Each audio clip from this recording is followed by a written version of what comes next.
സംയുക്ത പാർലമെന്റ് സമിതി മാറ്റങ്ങൾ വരുത്തിയ വഖഫ് നിയമ ഭേദഗതി ബിൽ ഇന്ന് ലോക്സഭയിൽ അവതരിപ്പിക്കുകയാണ്. ന്യൂനപക്ഷകാര്യ മന്ത്രി കിരൺ റിജിജു ഇന്ന് ഉച്ചയ്ക്ക് 12 മണിക്ക് ബിൽ അവതരിപ്പിക്കും. വഖഫ് നിയമ ഭേദഗതി ബില്ലിനെ ശക്തമായി എതിർക്കാനാണ് ഇന്ത്യ മുന്നണിയുടെ തീരുമാനം.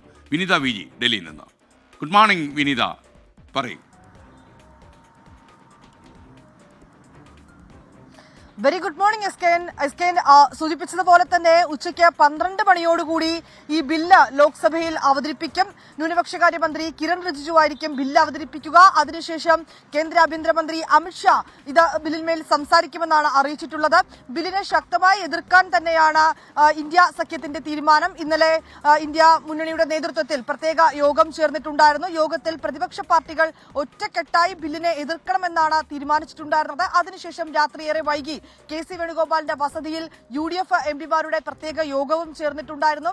കേരള കോൺഗ്രസിന് ഒരു മുനമ്പ വിഷയം ഉൾപ്പെടെ നിൽക്കുന്ന പശ്ചാത്തലത്തിൽ ഒരു ആശങ്കയുണ്ടായിരുന്നു. ഇക്കാര്യം അവർ ഈ യോഗത്തിൽ തന്നെ സൂചിപ്പിച്ചിട്ടുണ്ടായിരുന്നു. പക്ഷേ മുനമ്പത്തെ മാത്രം ചൂണ്ടിക്കാട്ടിക്കൊണ്ട് അല്ലെങ്കിൽ മുനമ്പം വിഷയത്തിന്റെ പശ്ചാത്തലത്തിൽ മാത്രം ഈ ബില്ലിനെ അനുകൂലിക്കേണ്ട ഒരു സാഹചര്യം ഇല്ല എന്നുള്ളത് തന്നെയാണ് പ്രതിപക്ഷ പാർട്ടികൾ എടുത്ത തീരുമാനം. തുടർന്ന് ആ വിഷയം അത് കേരളത്തിന്റെ മാത്രം വിഷയമായി അതിനെ പരിഗണിക്കാമെന്നും ഒപ്പം തന്നെ വഖഫ് ബില്ലിനെതിരെ ശക്തമായ പ്രതിഷേധം രേഖപ്പെടുത്തണമെന്നും ഇന്നലെ ചേർന്ന യോഗത്തിൽ തീരുമാനിച്ചിട്ടുണ്ട്.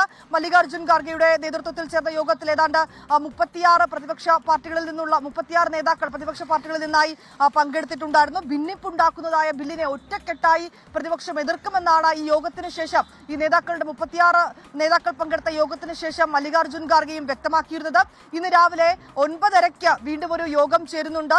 രാഹുൽ ഗാന്ധിയുടെ നേതൃത്വത്തിലായിരിക്കും ഇന്ന് കോൺഗ്രസ് യോഗം ചേരുക. ഇന്ന് കോൺഗ്രസിനെ പ്രതിനിധീകരിച്ച് ആരാണ് സംസാരിക്കുക ഉൾപ്പെടെയുള്ള കാര്യങ്ങൾ ഈ യോഗത്തിൽ തീരുമാനിക്കും. എന്താണെങ്കിലും ബില്ലിനെ ശക്തമായി എതിർക്കാൻ തന്നെയാണ് തീരുമാനം. പ്രതിപക്ഷ പാർട്ടികളടക്കം MPമാർക്ക് വിപ്പ് നൽകിയിട്ടുണ്ട്. 3 വരി വിപ്പാണ് നൽകിയിരിക്കുന്നത്. ശക്തമായ പ്രതിഷേധം, അതായത് ഭരണപക്ഷത്തിന്റെ ഭാഗത്തു നിന്ന് എന്തൊക്കെ പ്രകോപനം ഉണ്ടായാണെങ്കിലും സഭയിൽ നിന്ന് ഇറങ്ങേണ്ടതില്ല, സഭയിൽ നിന്നുകൊണ്ട് തന്നെ പ്രതിഷേധം രേഖപ്പെടുത്തുക, വിയോജിപ്പ് അറിയിക്കുക എന്നുള്ളത് തന്നെയാണ് ഈ ഘട്ടത്തിൽ പ്രതിപക്ഷവും തീരുമാനിച്ചിരിക്കുന്നത്. എന്താണെങ്കിലും രാവിലെ 11 മണിയോടുകൂടി സഭ ആരംഭിക്കും. 12 മണിയോടുകൂടി തന്നെ ബില്ല് അവതരണം ഉണ്ടാകുമെന്നാണ് അറിയാൻ കഴിയുന്നത്. ഓക്കെ, താങ്ക് യു വിനീത വിജയാണ് വിവരങ്ങൾ നൽകിയത്.